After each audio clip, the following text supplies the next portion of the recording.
পার্লামেন্টে কেউ একজন প্রশ্ন তুললেন এবং তারপরের দিনে আপনি কুইক একটা রিয়াকশনে চলে গেলেন, একদিনের ভেতরে আপনি কুইক জাম্প করে একটা ডিসিশন জানিয়ে দিচ্ছেন। বাট এই ধরনের ডিসিশন নেয়ার আগে যারা সংশ্লিষ্ট মহলে আছেন এই স্টেক হোল্ডার কনসালটেন্সিটা করাটা বাধ্যতামূলক করা দরকার ছিল।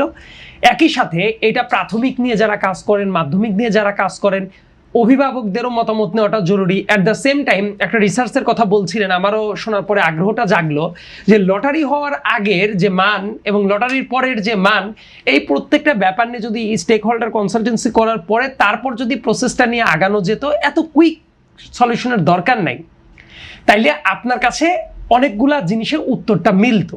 কিন্তু আপনি যখন একটা ডিসিশনটা নিয়ে ফেলেছেন, ফেলার পরে ওইটার জাস্টিফিকেশনটা দাঁড় করানোর চেষ্টা করবেন, সেটাতে কিন্তু কি হবে যে আপনি যে উত্তরটা মেলানোর চেষ্টা করছেন ওই উত্তরের দিকেই শুধুমাত্র আপনার নজরটা থাকবে।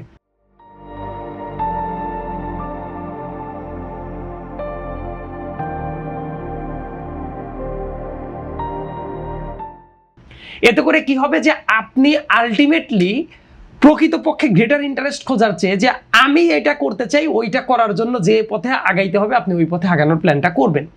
এতে করলে সংকটের জায়গাটা কি আছে, যেমন ধরেন এটাকে আমি কিছুটা চিকিৎসা ব্যবস্থার সাথে দেখার চেষ্টা করি। ধরেন যাদের টাকা পয়সা আছে দেখবেন যে তারা খুব ভালো হাসপাতালে ফ্যাসিলিটিটা পায়। যার টাকা পয়সা নাই, উপজেলা লেভেলের হেলথ কমপ্লেক্সে গেলে ওই যে একটা প্যারাসিটামল ধরায়া দেয়, ভর্তি হওয়ারও জায়গা নাই, সে কিন্তু ওইটার সাথেই তার অভ্যস্ত হইতে হয়।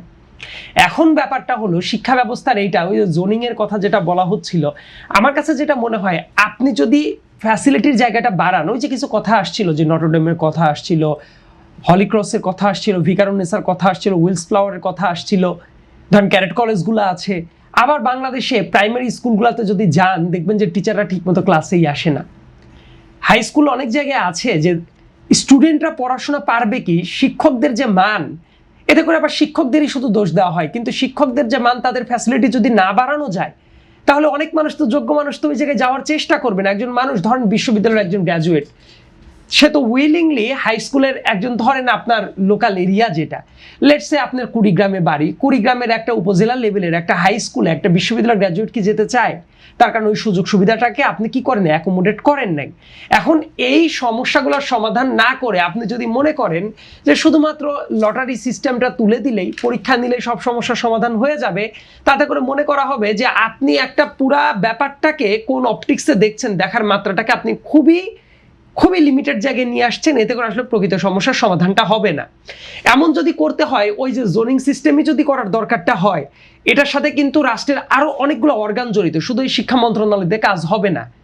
ইনফ্রাস্ট্রাকচারাল ডেভেলপমেন্টের দিকে যেতে হবে, টিচার নিয়োগের ব্যাপারটা আছে, তাদের ভরণ পোষণ কিভাবে হবে সেই ব্যাপারটা সেটেল করতে হবে। ইয়েস, এই জায়গায় প্রশ্ন আসতে পারে, যেমন মঞ্জুর খোদা ভাইয়ের কথা উনি উদাহরণ দিচ্ছিলেন, শুনতে খুব ভালো লাগছিল। কিন্তু বাংলাদেশে আবার ওই লিমিটেশনগুলোও তো আছে। এই 20 কোটি মানুষ, এত বেশি জনসংখ্যা, ইনকাম খুব বেশি না, এই জায়গায় কিভাবে করা যায়? তো এখন আমরা যদি মনে করি যে ঠিক আছে আমাদের এত সমস্যা, আমাদের কোনো কিছু দরকার নাই, সেটাও তো অনুচিত। কিন্তু এই জোনিংটাও তো এমনও হতে পারে যে আমরা প্রত্যেকটা উপজেলাতে অনেক কিছু না হোক, অন্তত মডেল স্কুল একটা দুইটা করে করে করার চেষ্টাটা করা হোক, যাতে করে ওই যে ওই ক্লাস্টারের মডেল স্কুল হবে, বহুত মডেল স্কুল। না না, মডেল স্কুল মানে আমি শুধু নামেই মডেল স্কুল, আমি এটা বোঝানোর চেষ্টা করছি না একদমই। নামে তো অনেক কিছুই হয়েছে, রাইট? নামে মডেল মসজিদ, অমুক তমক, এই নামের কথা বাদ, মডেল মানে মডেল স্কুল যতগুলো হয়েছে সারা বাংলাদেশে আছে, তাও কখনো কখনো প্রকল্পের আওতায় মডেল স্কুল নামই হয়েছে। নামে হয়েছে এমন অনেক কিছুই তো আছে, নামে অনেক কিছুই হয় কিন্তু আসলে কাজে নাই, রাইট? আলমের পচা সাবান 1 নাম্বার, ওইটা নামে পচা মানেই যে কাজেও পচা ছিল, ব্যাপারটাতে এমন না। মানে মডেল মানে আমি থিমেটিক ওয়েতে বলছি, নট ওই নামে।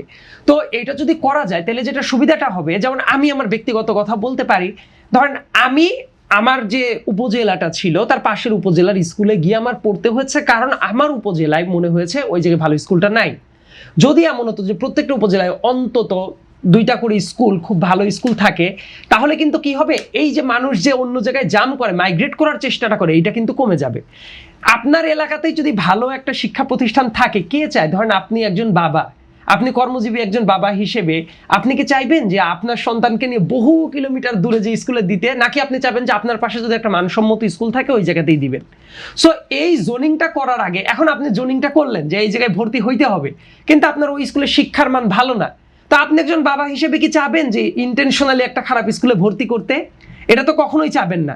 আমার এই কারণে মনে হয় যে থিমেটিক ওয়েতে, নট শুধু নামে, এই টাইপ আগে স্কুলগুলোর মান যদি ভালো করার দিকে উদ্যোগ নেওয়া যায়, সেটা কয়েক বছর লাগতে পারে, 2 বছর লাগুক, 3 বছর লাগুক, এটাও যদিও খুব কম, কিন্তু অল্প সংখ্যায় হলেও আপনাকে ওইটা দাঁড় করান, তারপরে এই ডিসিশনগুলোর দিকে যাওয়াটা বোধ হয় যে ইজি। কিন্তু হঠাৎ করে জাম করলে সংকটটা যেটা হবে, 5 মাস পরে একজন কি করবে? আর স্টুডেন্টদের নিয়ে, স্টুডেন্ট মানে তো গার্ডিয়ানও, রাইট?